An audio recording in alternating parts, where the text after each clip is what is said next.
ইভিএমে vote হলে আগের রাতে ব্যালট বক্স ভরার সুযোগ থাকবে না বলে মনে করেন প্রধান নির্বাচন কমিশনার KM নুরুল হুদা। কারচুপি সহ নির্বাচনের পরিবেশ অবনতির দিকে যাচ্ছে বলেও মত তার। শত কড়াকড়ির পরও পরিস্থিতি নিয়ন্ত্রণে থাকছে না বলেও জানান তিনি। শুক্রবার সকালে আগারগাঁওয়ে প্রশিক্ষণ কর্মশালায় এসব কথা বলেন সিইসি।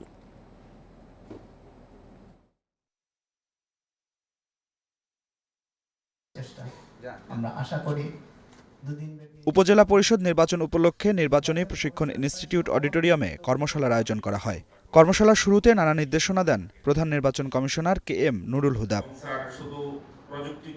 এ সময় তিনি বলেন, রাজনৈতিক দলগুলোকে নির্বাচনে আনতে সহকারী ও রিটার্নিং কর্মকর্তাদের কাজ করতে হবে। জানান, অনিয়ম ঠেকাতে ইভিএম ব্যবহারের দিকে ঝুঁকছে নির্বাচন কমিশন। রাতে বাক্স কিভাবে ভর্তি করা যায় এই প্রক্রিয়া শুরু করতে হবে, চিন্তা করতে হবে যে না এখন তো ওই ভোটার তো ছবিযুক্ত, সুতরাং ভোট যখন যাবেন তখন তো দেখা যাবে যে তুমি ভোটার কি ভোটার না, ছবি আছে সেখানে। দূর দূরান্ত এলাকায় সকালবেলায় তো ব্যালট বাক্স এবং ব্যালট পেপার নিয়ে যাওয়া যায় না, আমরা আক্রমণ করবো এখন ভোর রাতে যেখানে এই ব্যালটগুলো থাকবে, ইত্যাদি ইত্যাদি কতগুলো বিষয় এই সমাজের মধ্যে এই অনিয়ম এগুলো একটা একটা অনুপ্রবেশ করে। ভোটে অনিয়মের মাত্রা চূড়ান্ত পর্যায়ে পৌঁছেছে বলেও মন্তব্য করেন সিইসি।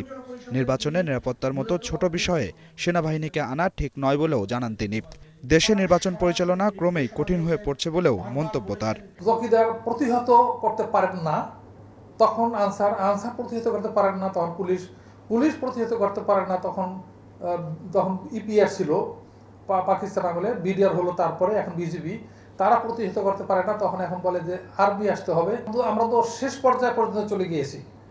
শেষ পর্যায়ে কি আমরা জাতীয় সংসদ নির্বাচনে আর্মি ডিপ্লয় করি। এককভাবে কমিশনের অনিয়ম ঠেকানোর ক্ষমতা নেই জানিয়ে সবার সহযোগিতা চেয়েছেন সিইসি।